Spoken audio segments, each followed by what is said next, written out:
বিচার বিভাগের সংস্কারের বিষয়ে আপনারা জানেন, আমরা আমাদের এখানে অত্যন্ত সুযোগ্য একজন বিচারপতি শাহ আবু নাঈম মুমিনুর রহমান, ওনার নেতৃত্বে একটা কমিশন হয়েছে। আমরা তবুও আমাদের সরকারের কিছু কিছু চিন্তা আছে, বলে যায় আপনাদের সাথেও মিলে যায়। এটা হচ্ছে ডিজিটালাইজ জুডিশিয়াল সিস্টেম করতে হবে, independent prosecution, independent investigation, this are must. তারপর ফরেনসিক সাপোর্ট বাড়াতে হবে, আমাদের ফরেনসিক ক্যাপাবিলিটি খুবই সীমাবদ্ধতা আছে। তারপর আপনারা যে আলাদা একটা সেক্রেটারিয়েটের কথা বলেছেন, আমি আপনাদেরকে বলতে চাই যে এই সমস্ত কথা আমি উচ্চারণ করলাম, সেগুলি আমি ইউএনডিপির পক্ষ থেকে যখন আমি কনসালটেন্সি কাজ করেছিলাম, আজকের থেকে 16 বছর আগে এক্স্যাক্টলি এগুলি লিখে গিয়েছিলাম। তখন এখানে ফরিদ আহমেদ শিবলি ছিলেন রেজিস্ট্রার জেনারেল। ওনারা জানেন যে আমরা কত সিরিয়াসলি কাজ করেছিলাম। এগুলি অবশ্যই আমাদের চেষ্টা থাকবে। আমাদের সংস্কার কমিশনের প্রধান আছে, ওনার কাছেও আমরা বলবো, আপনারাও বলবেন। বর্তমান পরিস্থিতি নিয়ে কয়েকটা কথা বলি, বিশেষ করে যারা অধস্তন আদালতের আছেন। দেখেন, আমাদের এখানে বিগত ফ্যাসিস্ট সরকার গায়েবী মামলা এবং ঢালাও মামলার একটা কালচার শুরু করেছিল। আমরা সেটা থেকে বের হতে চাই।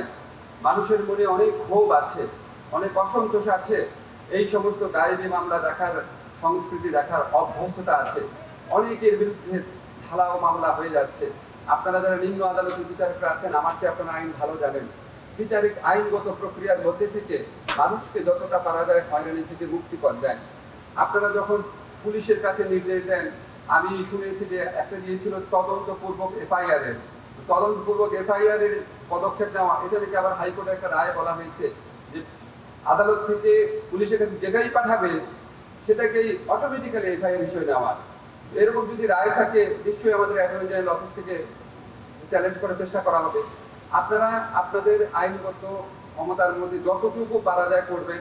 যেমন একটা উদাহরণ দিয়ে, আমরা যখন দেখেছি কোর্টের মধ্যে আসামিদের উপর অনেকে আছেন সম্মানিত ব্যক্তি ছিলেন একটা সময়, অনেকে আছেন, আমার কথা হচ্ছে ওনারা সম্মানিত হন আর না হন, ওনাদের গিল্ট তো প্রমাণিত হয় নাই। অ্যাকিউজ পার্সন মানে তো কনভিক্টেড পার্সন না। আমাদের দেশের আইনে তো কোথাও নাই যে বিচার প্রার্থী যারা আছে তাকে আপনি হামলা করবেন। এখানে আপনার যারা অনেকে আছেন বিচারক আছেন নিম্ন আদালতের, আপনারা আপনাদের ভাবে চেষ্টা করেন ফরমাল ইনফরমাল ওয়েতে। এখানে অনেক আইনজীবী আছে, আপনাদের বন্ধু বান্ধব আইনজীবী নেতা আছে, তাদেরকে বোঝানোর চেষ্টা করেন। আমি জানি, এবং আমাদের সাথে এরকম পরামর্শমূলক হওয়ার পর কোনো ক্ষেত্রে দেখেন একটা ব্যবস্থা নেওয়া হয়েছিল যে শুনানি সকাল 7টায় করা হয়েছিল, সো দ্যাট আদালতের লোকজন কম থাকে, এই ধরনের হামলার ঘটনাগুলো কম ঘটে। আপনারা যতভাবে ইনোভেটিভ চিন্তা করবেন, আমার যদি উদ্দেশ্য থাকে ভোগান্তি, হয়রানি, অবিচার দূর করা, আপনি আপনার মতো আইনগত সীমায় থেকে, আমাদের এখানে অ্যাটর্নি জেনারেল সাহেব আছেন, দরকার ওনার সাথে পরামর্শ করতেন। আমাদের চিফ জাস্টিস আছেন সবার উপরে, ওনার সাথে পরামর্শ করেন। আমাদের ল সেক্রেটারি আছে। আপনাদের আইনগত সীমার সাথে যত পারেন মানুষকে ভোগান্তি থেকে মুক্তি দেন। আমরা প্রকৃত ন্যায় বিচার প্রতিষ্ঠা করতে চাই।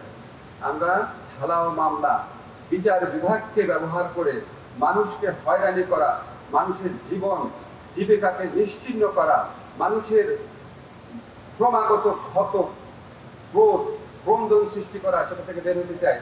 আমাদের খাদিজাতুল কোবরা নামে একটা মেয়েকে হাইকোর্ট জামিন দিয়েছে, দিনের পর দিন, আমি বিশ্বাস করতে পারি না, হাইকোর্ট জামিন দিয়েছে, আপিল সেই জামিনের শুনানি মাসের পর মাস পিছিয়ে রেখেছে। একজন আইনজীবী কি একটা কথা বলেছেন, ওনার বিরুদ্ধে খুব দ্রুত আদালত অবমাননার বিচার শুরু হয়ে গেছে। আরেকজন মেয়র বলেছেন প্রধান বিচারপতি সম্পর্কে, তার শুনানি হয় নাই। মানুষ বোকা না, এত জাজ্জল্যমান মানে অবিচার কোনোদিন যেন আমাদের এই বিচার বিভাগ থেকে না হয়। মানুষের মনে প্রশ্ন আসে, তখন মানুষের বিশ্বাস চলে যায়। আপনাদের যখন আপনারা নিয়োগ পেয়েছেন, শপথ নিয়েছেন, শপথের প্রতি আপনাদের এলিজিয়েন্স রেখেন, কোনো দলের প্রতি রেখেন না। আমি আপনাদেরকে লর্ড ডেনিংসের কথা বলতে পারতাম, হবস, লক, রুশো, সামাজিক চুক্তি মতবাদের কথা বলতে পারতাম, universal declaration of human rights, অনেক কিছু আমাদের কনস্টিটিউশনে অনেক কিছু বলা যেত। আসলে কিছুই দরকার হয় না। আপনি আপনার বিবেকের সাথে কথা বলেন। আপনার প্রতি যেই আচরণ অন্যরা করলে আপনি কষ্ট পেতেন, অবিচার মনে করতেন, সেটা কারোর সাথে করেন না। এই সিম্পল জিনিসটা করলেই অনেক অনেক ন্যায় বিচার প্রতিষ্ঠা করা যায়।